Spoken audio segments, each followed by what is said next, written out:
This video will present the pros and cons of caries detecting dyes.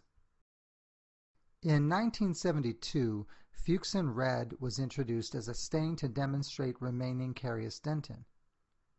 Because of its carcinogenic potential, it was replaced with 1% acid red in propylene glycol. Newer dyes use various proteins and are green or blue, which is good because dentists and dental students don't like to see red. These dyes don't stain bacteria, they stain the inorganic matrix of less mineralized dentin, including normal circumpulpal dentin and sound dentin in the area of the DEJ, so we have to be careful. In this clinical study, 100 teeth were studied in a dental school. 57% of cavity preparations deemed clean by supervising faculty were stained with dye and found to have demineralized tissue at the DEJ. But microbiological samples were the same as for normal dentin. In this study, carious dentin was removed using a dye in extracted teeth. Only 25% of teeth still had bacteria in the dentinal tubules. The authors concluded the use of a solution of 1% acid red in propylene glycol to identify infected dentin will greatly decrease, but not completely eliminate, the chances of viable bacteria remaining in a cavity preparation. In this study, the results showed a highly significant difference in the total colony-forming units in dye-stained and dye-unstained dentin samples. Now, you may have been waiting for me to speak up. Is this relevant? We know from last semester that bacterial numbers are not important if you have a sealed restoration. These papers came out before we knew that. Here are the findings from another study.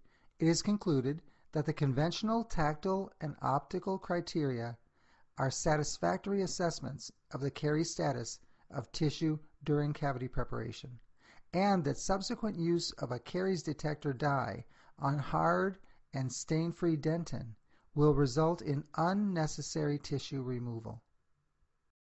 This paper was quoted in your reading. These authors say this about a caries detecting dye: its use on the pulpal surface of deep cavity preparations would appear to be contraindicated. Use of these dyes may result in the unnecessary removal of sound dentin.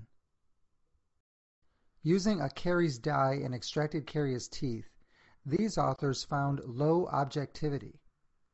There were significant differences between operators. They could not agree on which areas to remove. The color in this area is not as intense as the other areas of the tooth. Do we have to remove it? And within this area, what about this lighter portion? Can we leave that? And what about this area at the DEJ?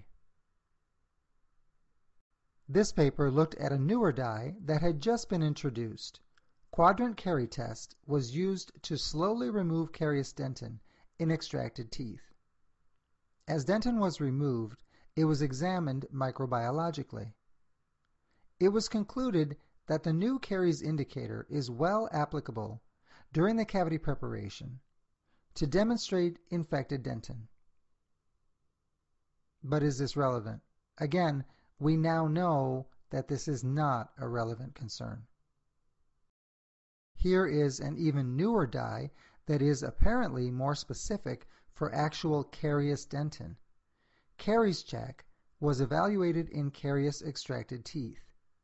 Caries check may be a useful modality because the excavation of the dentin structure was shallower and the sclerotic dentin was preserved. Here is another paper on this newer dye. Caries check blue may be used clinically to avoid excessive removal of caries affected or sound dentin in permanent teeth, but not in primary teeth. But is this relevant? Well, it might be at the margins of a preparation. We don't want to leave any carious dentin on the margin of a preparation on a root surface. This tooth was stained with a caries detecting dye. Can we bond over this dye-stained dentin? These researchers cut down caries-extracted teeth and bonded composite to non-carious and carious dentin. They treated half of the teeth with a caries-detecting dye and rinsed. Resins on teeth not treated with dye had significantly higher tensile strengths. So that's a thumbs down for bonding over caries-detecting dye. These researchers created artificially demineralized lesions in extracted teeth. The use of the dyes did not cause any changes in tensile bond strength for any tested materials.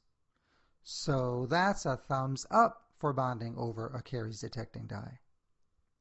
These researchers also demineralized extracted teeth. They bonded sound dentin with and without caries dye application. 2 of the 3 materials had lowered bond strengths when pre-treated with dyes. So that's 2 thumbs down for bonding over caries detecting dye and 1 thumb up. We just don't have enough evidence to know if dye-penetrated dentin will be harder to bond. Back to the use of these dyes. You have read this already.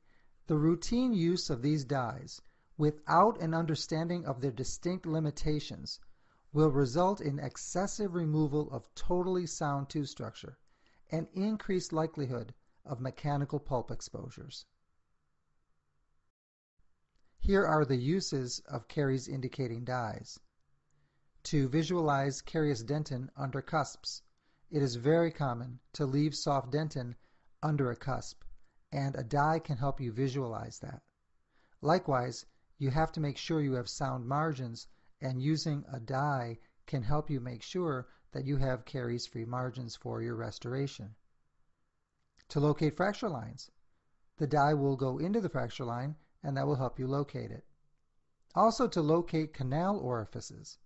If you can't find the distal buccal canal of number 15, try some dye. It might point you to the orifice.